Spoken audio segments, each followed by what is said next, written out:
years. I can only tell you what it feels like. And right now it's a still night in my windpipe. I can't breathe, but I still fight while I can fight. As long as the road feels right, it's like I'm in flight.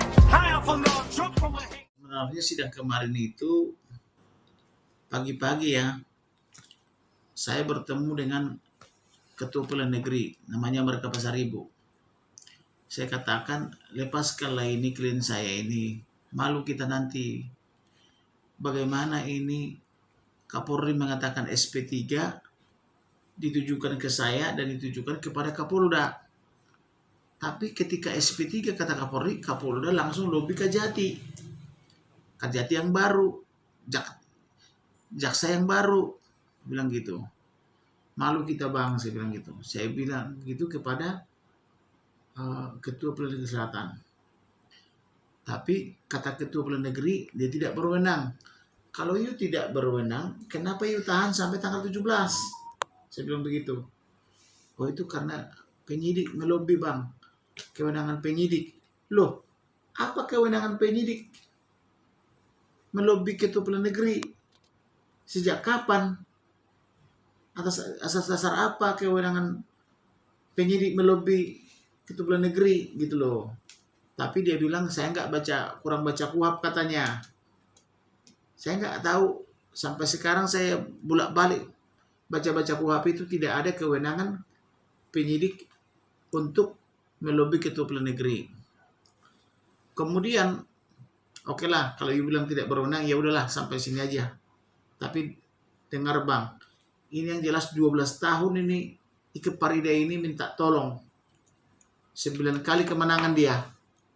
Tapi kalau you mau bikin lagi seperti ini kerjasama dengan Pakuan Group atau EPH itu, ya terserah, saya bikin permalukan, saya bilang gitu. Nah saya pergi.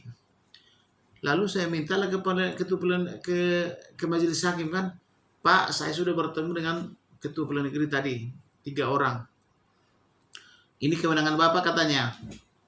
Jadi kasihlah kami memohon supaya dilepaskan ini klien kami ini.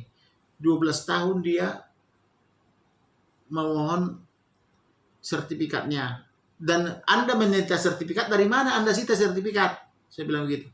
Anda kan sita kan dari pelapor. Kok 12 tahun dia masih atas nama pelapor?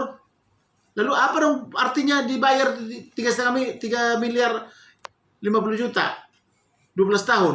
Kok masih Anda sita dari Luciana, masih atas nama EPH? Maksudnya apa? Saya bilang gitu.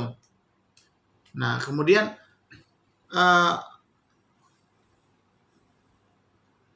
pemanggilan kepada terdakwa. Tidak dipanggil terdakwa, tidak dipanggil penasihat hukumnya, tidak dipanggil keluarganya.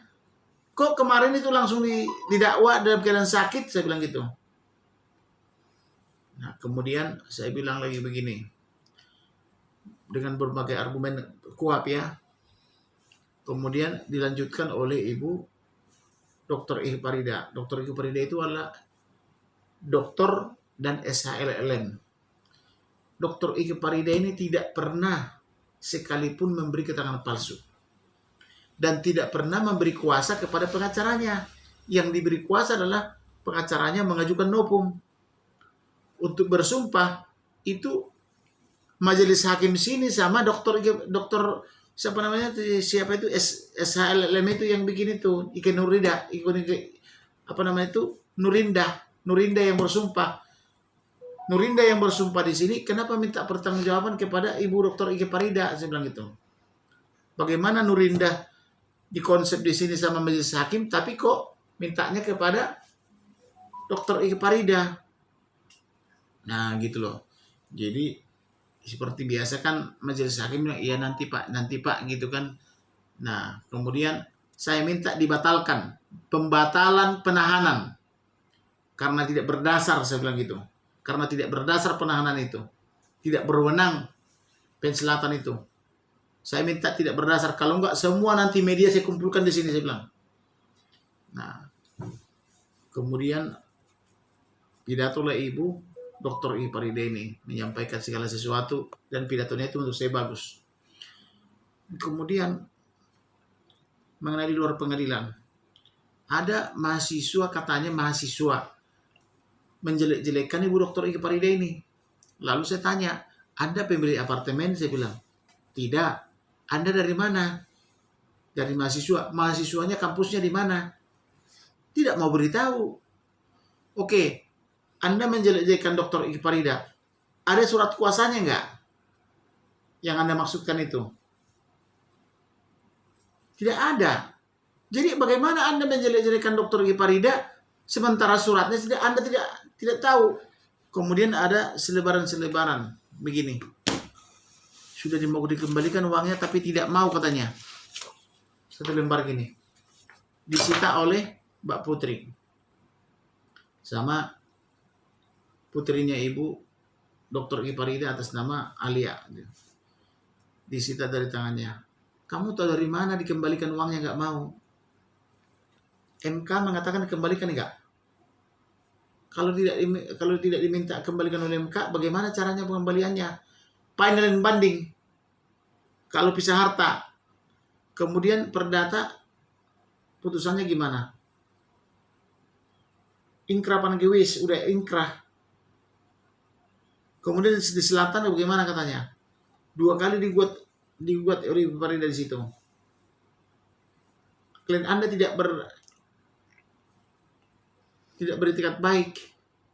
Kemudian dicekal-cekal lagi 6 bulan siapa ini?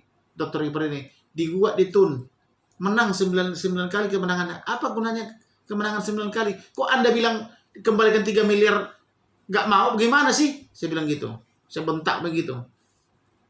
Anda ini mahasiswa dari mana? Ini mahasiswa nih, saya bilang gitu. Jangan-jangan penipuan ini gitu.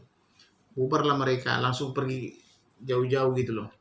Jadi inilah yang kita bilang itu tidak usah seperti ini sebetulnya kan, artinya kan malu kita, malu mereka harus membayari orang untuk menjelaskan atau menyuarakan kebusukan mereka gitu loh. Jadi menurut saya PT Elite Prima ini sama dengan Pakuan Group ini sangat jahat gitu loh.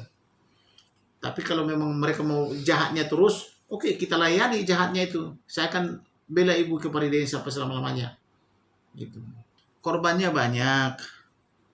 Yang jelas Ibu Dr. Ika Farida ini belum dikasih AJB, belum dikasih AJB, belum dikasih sertifikat layak fungsi atau SLF. Gitu loh. Adapun disita sertifikat layak fungsi itu adalah dari Luciana masih atas nama Elite Prima utama gitu loh. Elite Prima ini disita sertifikat gitu loh dari Luciana. Apa maksudnya 12 tahun masih atas nama orang itu gitu loh. Ya, Bang. Nah makanya kita hari Senin ke sana lah semua. Saya undang semua media cetak elektronik untuk datang ke PN Selatan. Kita saksikan putusan Pengadilan Negeri Jakarta Selatan itu seperti apa. Pokoknya saya undang media cetak elektronik, wartawan dan semua mahasiswa datang ke PN Selatan, ya. Saya undang semua. Saya seperlunya saya bayar untuk itu, ya.